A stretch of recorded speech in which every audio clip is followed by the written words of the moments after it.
We'd like to welcome everyone tonight to our Bountiful City Council meeting, Tuesday, February 13th, and we will begin with a Pledge of Allegiance.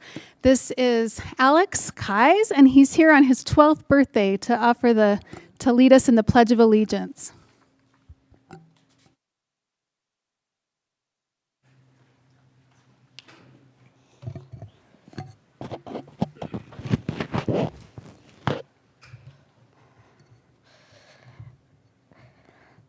Begin. I pledge allegiance to the flag of the United States of America and to the republic for which it stands, one nation, under God, indivisible, with liberty and justice for all.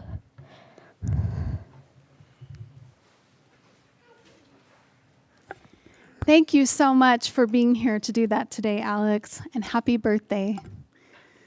We will, thankfully, we have Liz Mumford here who's willing to offer an opening prayer for us for our meeting today.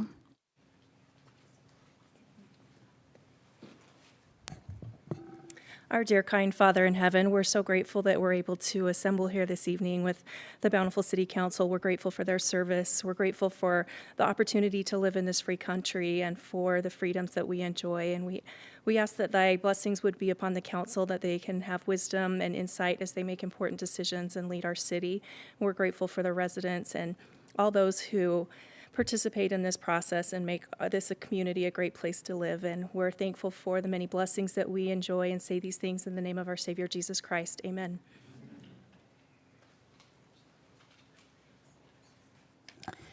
Thank you so much. We appreciate that. We will now open up the meeting for public comment period. If you'd like to speak, please keep your comments to 2 minutes and come and state your name and address.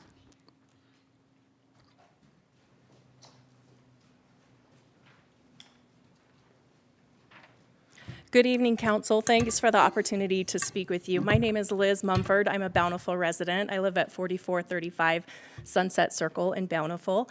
And I just wanted to come this evening to learn more about the issues that your council faces and to introduce myself as a candidate for the County Commission with the Republican Party.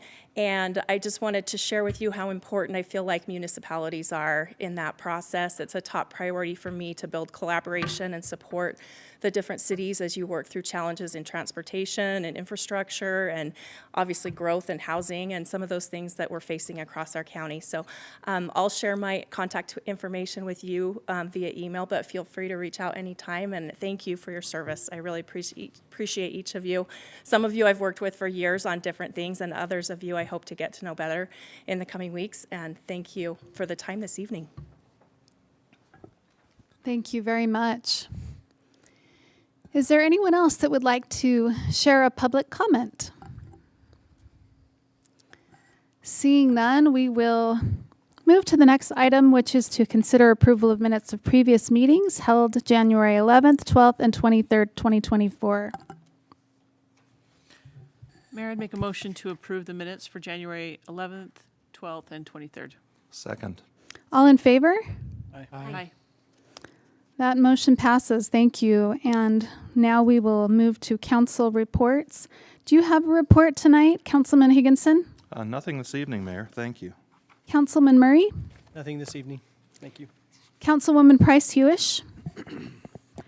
Unless somebody has arrived at the last minute representing BCYC, then I'm just going to make a couple of announcements about things that are coming up for BCYC, and then I'll turn the time over to the mayor to report on their day at the legislature.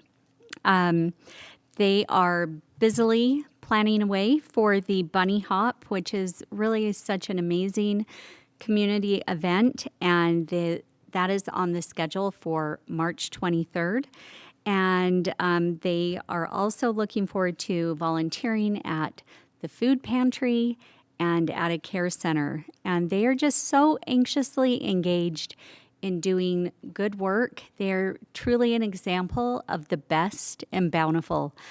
I am just inspired by them all of the time. They have a wonderful advisor who's fairly new in the role, and I appreciate his work and his service and the service of all of these incredible young people. And truly, the reason why no one is here tonight is because they all have jobs, they're playing sports, they're doing 50 things, and including serving on the Bountiful City Youth Council. So kudos to all of those kids, and I'm going to turn the time over to the mayor to report on their day at the legislature. Thank you. Yes, it was awesome to be there with the youth council at the legislature. And yes, as Councilwoman Price Hewish mentioned, John Cook, the advisor, is excellent. And he was there along with, I was really grateful to Beverly Ward, who helped show around the youth council. We went to committee meetings. We heard in committee meetings about Representative Cutler's road rage bill, which was really interesting. And it was one of those kind of topics that would be interesting to anyone, but especially these youth council kids that are just learning to drive. It was a good committee hearing to be a part of. And then we went and we watched on the floor of the House and the floor of the Senate. We watched different bills pass and be debated. It was great. And then we had lunch. And we had lunch with Representative Cutler, Representative Ward, Representative Ballard, Senator Weiler, and Councilwoman Kate Bradshaw joined us for lunch. She also showed the kids the lobby lounge, and she showed us around some things that we hadn't seen yet while we were there that day. So it was a great day for the Youth Council to visit the legislature. It was great. Also, I just wanted to report that last night I got the privilege of being able to, I was invited by the Country Springs condos, the HOA. They had a meeting where they wanted some questions answered about Bountiful Fiber and from their residents. And so it was a nice opportunity to be able to be there with them and answer some of their questions. And it was a nice event, and it was good to be with them and for them to learn more about what we're doing. And so that was a good opportunity. I wanted to read. We got. It was addressed to the Bountiful City Council. We got a card, and it was just a really unique card because it has Braille. It has some Braille on it, and it's this card was from a blind child in our city, and the card says, "Dear City Council, thank you for my blind child sign. I love you, Teddy Lloyd." And this card was so sweet, and his mother added to it. She said, "Teddy came home from school today and said, I want to write a letter to the government and say thank you for my sign. Otherwise, I could get hurt if cars don't see me. This is typed on a machine that is very similar to a typewriter called a Brailler or Braille writer. Thank you, Sharon Lloyd."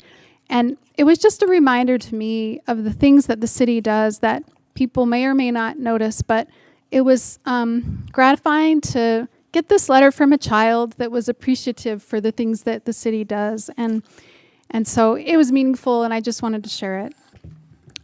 So now I'd like to turn the time over to, do you have anything to report tonight, Councilman Bell? I do. Tomorrow's a pretty cool day, right? February 14th, Valentine's. Well, to help you celebrate for that, the Bountiful Museum is open from 2 to 7 tomorrow in celebration, actually, of James and Alice Smedley, where the museum is housed today in their home on Main Street. I think it's a 305 North Main. You've seen it many times. I hope you've seen that it is a museum there. They're open to go and see some of the history of Bountiful. But James and Alice Smedley were married February 14th, 130 years ago. So celebrate some of the history of Bountiful and go and have a cookie and take a look around tomorrow if you have a chance. That's all I have. Thank you. Thank you very much. That'd be a great activity to do. Councilwoman Bradshaw. Thanks, Mayor. I have an update from the South Davis Recreation District. Our board met yesterday, and I'm happy to report that figure skating activities resumed at the Recreation District today. New policies and procedures are in place. relating to all ice activities, but particular to figure skating, a new process for how coaches will interact with the rec district, and rules and responsibilities for those that are engaging in those ice skating activities. So we're excited to have revamped that process and welcome that activity back to the rec district. That's great. Thanks for that report. We will now, and I assume there's no one here from the Youth Council, right? Just confirming that. Okay. We will now, I was really excited to recognize the Viewmont Vikels for their state championship, and I don't think there's anyone here tonight. Is that right? Okay. I would just like to recognize that I am a Viewmont Viking alumni, and so is Mr. Gary Hill over here, our city manager. And I was so proud of the Vikels for their state championship in the drill, for their drill team this last week. And so we just wanted to appreciate them and to recognize them on that amazing accomplishment, which, is weeks and months and all those early mornings, all that work that it took for them to achieve that goal. But it was amazing. We were very proud of them. So now we will move to consider approval of expenditures greater than $1,000 paid January 17th and 24th, 2024, as well as the December 2023 financial report. Mayor, I'd be happy to make a motion that we approve those as printed, but also have a question. Were the Vikels notified that we were going to recognize them? Yes, we were in touch with the advisor, and she thought some of the girls would be able to make it, but I have a hunch that, as Councilwoman Price Hewish mentioned, these kids are busy doing lots of good things. So I'm sure that they were just otherwise, occupied. But yes, we did invite them. Thank you. Is there any truth to the rumor that if the Braves had won and been invited, that they would have shown up? No truth to that rumor. Thank you. I think there's I'll truth. I'll second your motion. Okay, it's been moved and seconded. All in favor? Aye. That motion passes. Thank you. We'll consider now the approval of the preliminary final architecture and site plan application for a new silo addition and site changes. Ms. Amber Corbridge. Good evening. I don't know if you can hear me. Is it working? It doesn't feel like it's working. Barely. It's a little Yes. So yeah, just talk right into it. Okay. All right. So we have the preliminary and final architectural site plan for you to review tonight at 38 North Davis Boulevard to add a new silo to the existing water treatment facility owned by Weber Conservancy District, Weber Basin Water Conservancy District. The silo would be approximately 16-foot diameter and 35 feet tall. There will be an accessory structure next to it as well. There are photos in the report that show the proposed demolition of an existing system and will be replaced with the new, shown next to the chemical building on site, just to the northeast corner. And so Planning Commission did review the conditional use permit and the architectural site plan applications on February 6, 2024. The Planning Commission did approve the conditional use permit for the proposed use, and they also forwarded a positive recommendation, 0-6 vote, to the City Council to approve this preliminary final architectural site plan application. And so what you'll need to determine tonight about the site plan are if it's compliant with the land use code, and does it promote an orderly and safe development of the land in the city, and if it implements the policies and goals established in the general plan, and promote orderly layout of buildings, landscaping, walkways, lighting, and other site improvements. So in our review, we've found that the setbacks, height, landscaping, screening, and other elements on site meet the code. We do have a recommendation that they obtain necessary building permits for demolition and construction to accommodate the proposed changes. So with that, the Planning Commission did recommend that the City Council review this and approve for a new silo addition and site changes subject to meeting all department staff review comments and obtain necessary building permits. Thank you. What questions do you have, Council? Mayor, I have a couple of questions. Amber, I was wondering if, maybe I missed it in the report, but do you know the current height of, or the height of the current silo? Are they comparable in height? So if you look, I don't know how it compares to the existing, but the one that's in Layton on page 49, there's an image of an existing one. It's going to look similar to that.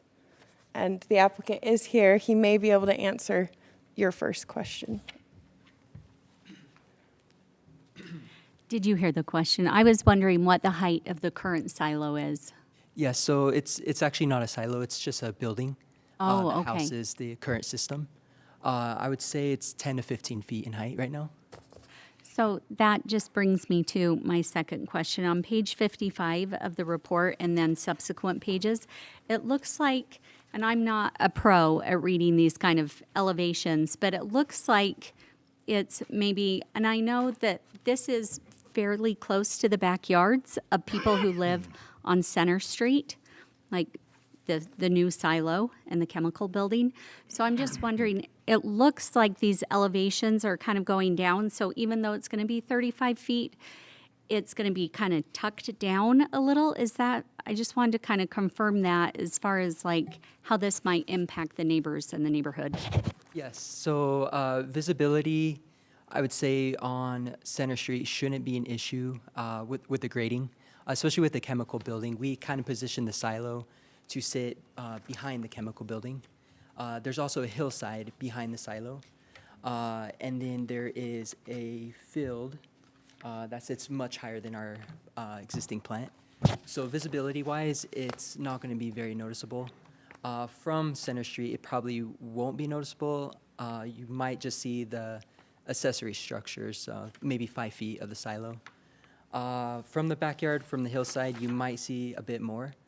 But we're going to plan accordingly. I've been talking to the manufacturer to see if we could do a special paint that could kind of blend it into the environment. So it's going to blend in more and not be too much of an issue with visibility. And just kind of thinking again about the residents who live there on Center Street, this will be kind of in their back, bordering their backyard. Will they be given any kind of notice about the construction or what will be happening back there, how this might impact them or not? Yeah, we can definitely do notices. So we were planning on doing construction only during normal business hours, so it shouldn't disrupt the residents. So 8 to 5 would be Yeah. construction, but we could definitely do public notices. Yeah, I can only imagine, and you've really alleviated most of my concerns about height and visibility restriction for people, who live there. So I think a notice would probably go a long way in just building, some good rapport and having them be aware of what's happening in their backyard. So I can thank definitely you. do that. Thank you. Any other questions from council on this? If there are none, I'll make a motion to approve with the conditions outlined by Ms. Corbridge. Second? All in favor?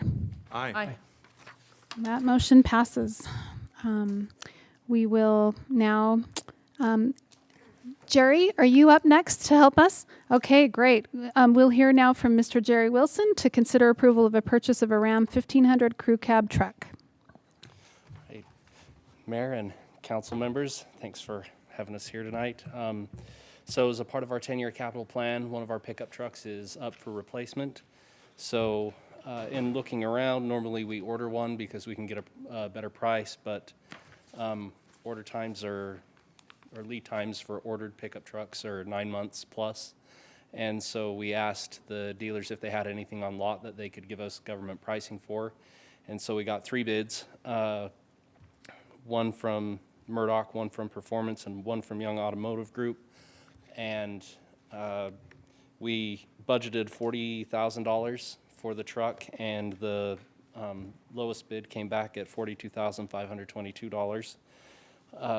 We have the money in the budget to make up that difference, so it won't have any impact on our long-term budget. So,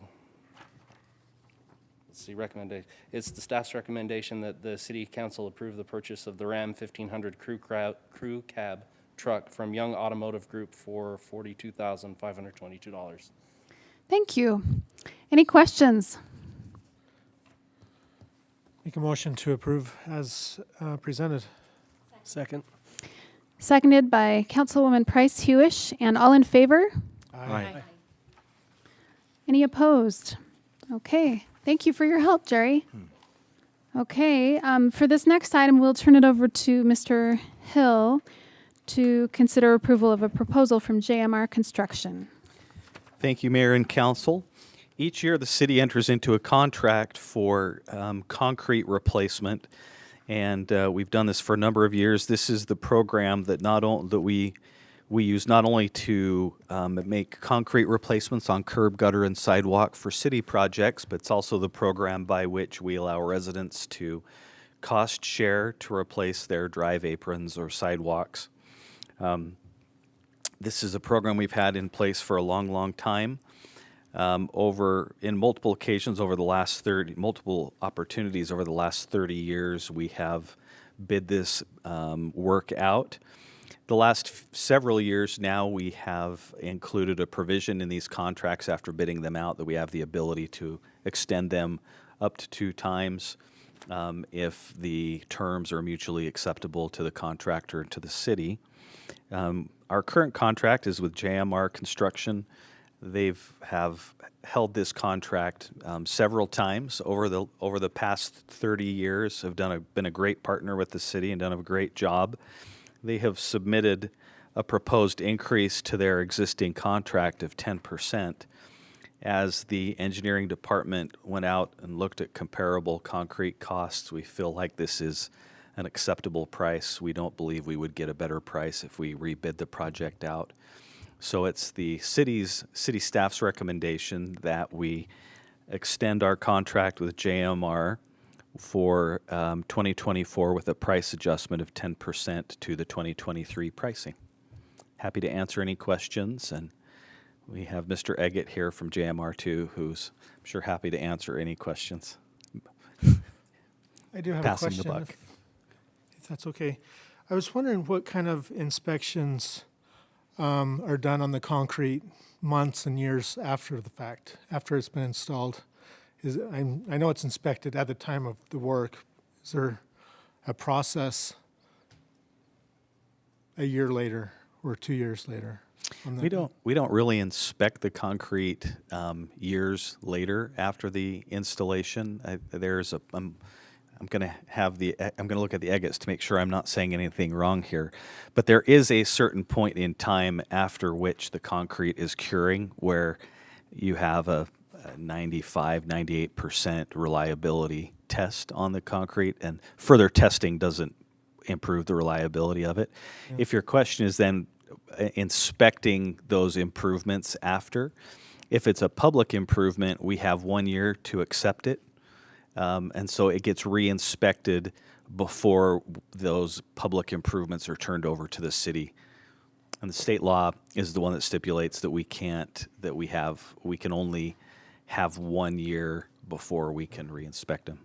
Okay, I understand. It'd be interesting to go back and look at work a year later and to see if it's performing the way we would expect concrete to perform. Mm-hmm.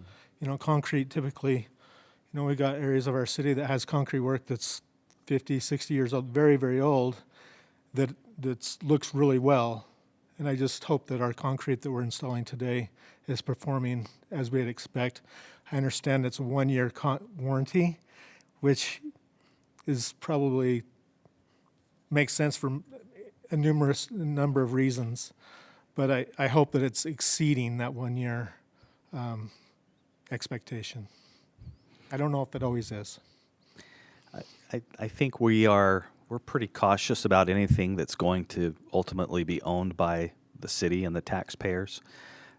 We have seen around town other concrete that has been poured, particularly on private drives, that maybe doesn't live up to that standard. That is one of the reasons that we actually require our contractor to do most of this public right-of-way work, because we want to ensure that it lives up to the standards that we expect. Mayor, sorry, I'm really leaning into the mic, but I just wanted to say I took advantage of this program last year, and my entire experience was excellent. And I would like to think that's just because I'm a regular resident of Bountiful. And I got on the list, and I would just advise anybody who has a problem, like maybe you need some damaged sidewalk removed. I have never been happier with anything happening at my house than this sidewalk being repaired. It was excellent. They made sure to pour the concrete on a day that there would be optimal conditions. And to answer your question, I know it's only been a year, but it has held up so perfectly. And I used to just lay in fear, thinking someone's going to trip on the sidewalk in front of my house and get injured. And it's perfect now. And so this is a wonderful program, and it's cost sharing. You are responsible as the resident for part of the cost. But I would just say, if you have any of these kind of problems at your house or on your property, this is a wonderful way to mitigate those risks and problems or dangers. So I love this program. Thank you. And good job, you guys. Yeah, I appreciate, I know that the work I've seen JMR complete has been great quality, and so I appreciate you being a good partner with the city for many years. Any other questions or thoughts on this? I'm prepared to make a motion. Okay. I'd like to make a motion that we approve the proposal from JMR Construction to extend the 2023 concrete replacement contract into 2024 with a 10% price adjustment. I second. All in favor? Aye. Excellent. Thank you. Okay, and now we will turn it over to Mr. Hill again to consider the authorization of an additional money for the North Canyon Trailhead project. Thank you, and I'm sorry that, I'm sure you're disappointed that it's not Lloyd and Todd, but they had family commitments, and particularly I told them I was happy to take it for them tonight, so they didn't have to stick around. We have for your consideration tonight approval of exceeding the budget for the North Canyon Trailhead project. This, of course, shouldn't be much of a surprise to you, as we've talked about this many times, but per policy, the council needs to approve any expenditures over a certain amount. The original contract that was approved for the construction of that trailhead was $462,961. But as you are all aware, the scope of that project became rather challenging due to site conditions. And one large factor was the fact that we were dealing in wetlands and weren't quite sure what we were going to get as far as soils. We had a few unforeseen costs that account for the majority of what was a total of $177,000 cost increase. The majority of that were additional quantities of soil that needed to be removed and replaced. The soil that was on site in the first place was very soft, was very loamy, not compactable. And so we had to replace quite a bit what was there. But you've also seen, of course, that in order to get a flat trailhead, the west side of that area, we had to bring in massive amounts of soil. We have really excellent people, and Todd wouldn't mention this probably. He wouldn't take any credit for this, nor would Lloyd if they were here, but since I'm doing the report, I get to. They were the guys who went out and tried to find soil from cheaper sources. It was their idea to bring in about 350 cubic yards of fill from Eagle Ridge Drive. They also found about 480 cubic yards of fill from cleaning out detention basins. Any place that we could find good compactable soil, they were searching for. Despite that, even with that, we still had quite a bit more fill material than we thought we would. Had to have more fill material than we thought we would need. We also had quite a bit more grubbing than we expected. That was in part because we ended up, as we designed the project on site, we ended up having more terracing and fewer retaining walls. It makes for a less visually obtrusive project, but it did mean we had to grub and remove quite a few more trees. So, Council, we have before you a recommendation that you authorize an additional $177,486 for the North Canyon Trailhead project. These are funds that have already been allocated. This does not cut into the amount available for trails that we presented at the council retreat. That amount for upcoming trails already included this cost overrun for the trailhead project.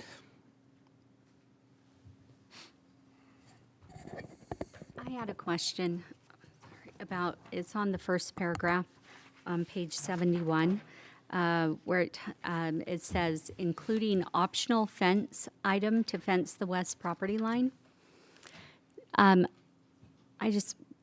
Could you give more clarification on that? Is that the property line fence that we've discussed before with Mr.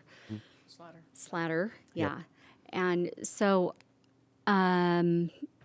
so does this, it includes putting in the fence? Yes. Okay, I just wanted to make, I mean, it says that, but it also says optional. So I wanted to make sure it's not optional. We are putting in the fence in this line item, I mean, in this Yeah, amount. once the property, the surveying, and that we've come to a conclusion with him that staff's still working through about exactly where the new property line is going to be, then yeah, funds are budgeted to put the fence in. Okay, thank you. Any other questions? A concern, Mayor, if I could. Okay. Mr. Hill, the terracing west of the parking lot seems particularly susceptible to erosion. And I wonder what our plan is going forward to make sure that that is held in place and is secure. Are we seeding that? What are we doing with that? I don't know the answer to that, but Okay. I'll find out and let you know. Super. Thank you. Good question, thanks. Any other questions? I'll entertain a motion. A motion to authorize the additional budget of $177,486 for the. Can you just turn on your? For the North Canyon Trailhead. I hit the wrong button. Okay, Council. Motion to approve. Councilman Murray, thank you. It's been moved and seconded by Councilman Higginson. All in favor? Aye. Great, thank you. Thank you, everyone, for your help and attendance tonight, and I'll entertain a motion to adjourn. So moved. Second. That's been seconded by Councilman Bell, and we are adjourned.